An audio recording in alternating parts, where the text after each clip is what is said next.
Hey everyone, Steven here. Another episode I'm recording. I've added a few more orchids since we last recorded, and also there are a lot more orchid spikes now that we're entering into fall.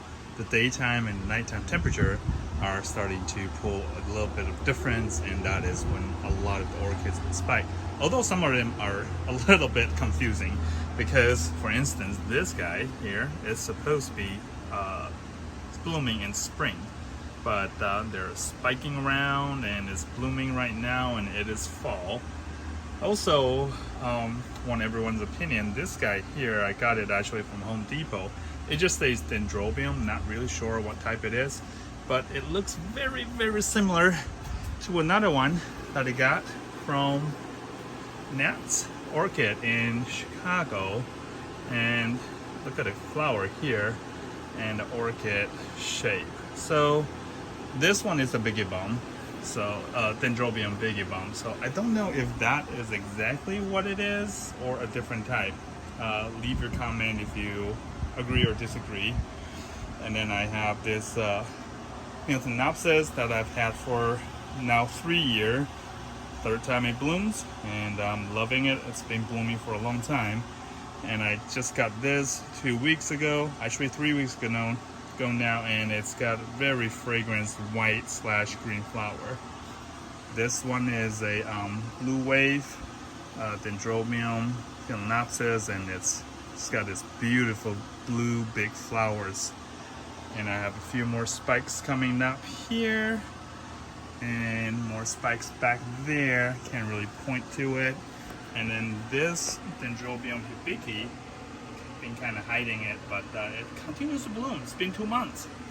Amazing. Now I have this one.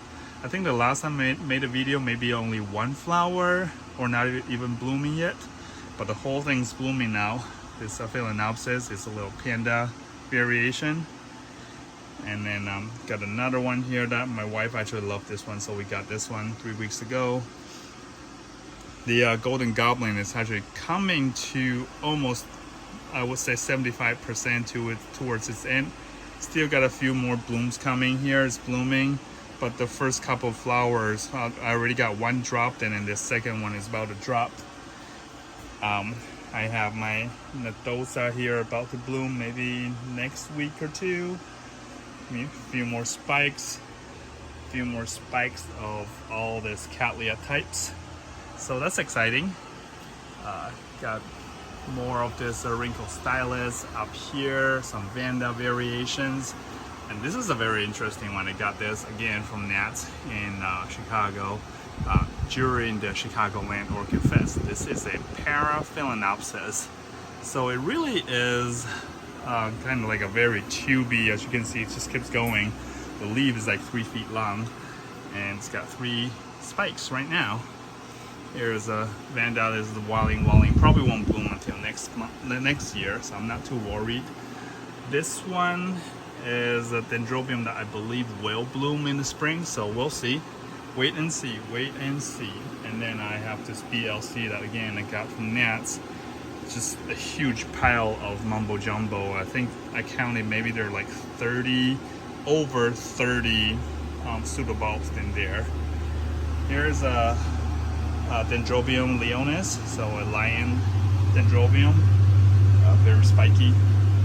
And I have a Schilleriana, Phalaenopsis Schilleriana, that just kind of secretly sneaky sending out a spike here. So I expect that to bloom maybe a month and a half from now. Yep, it's looking pretty happy. Look at the leaves, got the purple in the back. So if you ever come across a Schilleriana type of dendrobium or Phalaenopsis, please get it. It's super beautiful, even when it's not blooming. It's so beautiful. Yeah, that's about the updates here for all the orchids. Next week, I think nighttime temperature will drop below or near 40 Fahrenheit, like around 4 Celsius. So, hey puppy. So I will probably be bringing these orchids in sometime next week before the temperature absolutely drops to the bottom. I don't want any cold slash frost damage on them, and I already have the downstairs set up. So I believe the next video will be focusing on my movement of all the orchids indoor, and you get to see how I'll set it up indoors. Thank you for joining me today, and I'll see you next time.